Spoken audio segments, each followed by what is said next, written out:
De nos jours, rencontrer des femmes est devenu un défi pour de nombreux hommes, en grande partie à cause de nos modes de vie modernes. Nous passons plus de temps devant nos écrans et à la maison que les générations précédentes, ce qui limite nos interactions sociales et rend les rencontres beaucoup plus rares. Mais quel est le meilleur endroit pour faire des rencontres selon ton profil? C'est exactement ce que nous allons découvrir dans cette vidéo. Hola, que tal la familia? Bienvenue sur ma chaîne YouTube Alphatitude, aka le professeur de la Red Pill. Et sur cette chaîne, on parle de dynamique sociale et de séduction. Alors si tu aimes ce genre de contenu, n'hésite surtout pas à t'abonner et on attaque avec la vidéo du jour.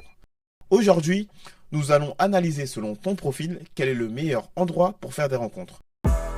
Pour illustrer mon propos, imagine-toi comme un personnage de jeu vidéo, avec 3 attributs principaux: ton physique, ton audace et tes compétences sociales. Chacune de ces caractéristiques sera évaluée selon 4 niveaux: faible, moyen, bon et très bon. Cette évaluation te permettra de mieux comprendre où et comment maximiser tes chances de rencontre selon ton profil. Ton personnage pourra évoluer dans 4 environnements distincts: le night game, le day game, le social game et le online game. En fonction de ces caractéristiques, il se sentira plus à l'aise dans certains univers que d'autres. Maintenant que le cadre est posé, passons à l'exploration de ces différents univers. Je vais commencer par l'univers le plus accessible, celui qui demande le moins de compétences pour faire des rencontres, et finir par celui qui exige les plus grandes aptitudes. Le premier univers est celui du online game, qui englobe toutes les applications de rencontres comme Tinder et Bumble, ainsi que les réseaux sociaux tels que Instagram et TikTok. Dans cet environnement, il te sera difficile de démontrer d'excellentes compétences sociales, puisque tu n'auras pas encore eu l'occasion d'aller en rendez-vous avec ta potentielle partenaire.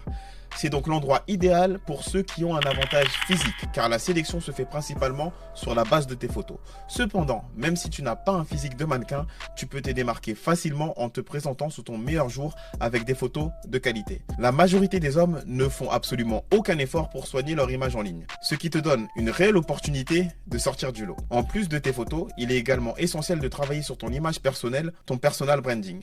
Une bio bien rédigée et attrayante qui reflète ta personnalité, tes passions ou un trait unique peut attirer l'attention et renforcer ton profil. C'est un petit détail qui fait la différence dans un univers où beaucoup se limitent à de simples photos. Le online game est le terrain qui demande le moins d'efforts, ce qui le rend aussi extrêmement concurrentiel. Beaucoup d'hommes misent tout sur cette stratégie car il ne faut pas faire preuve de beaucoup de courage pour mettre des likes ou envoyer un DM à une femme que tu ne connais pas.